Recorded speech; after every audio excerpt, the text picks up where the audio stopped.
So ito po, ang ginagawa ko po dito sa aking hotel ay nag-self reading, kasi titingnan ko yung mga ayos ng mga libro.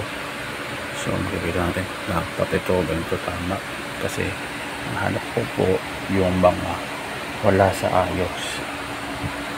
Kaya inaayos ko po yung mga numbers nito ng mga libro.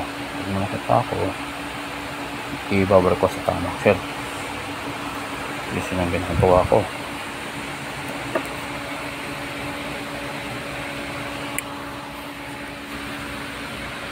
So dito nga po, nahanap ko sa bawat shelf kung saan yung tama.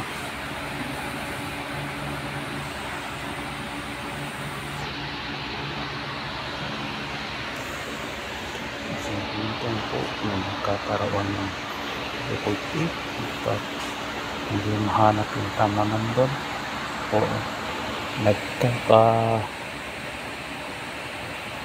nagkikipon-tipon yung maling books dito. So yan.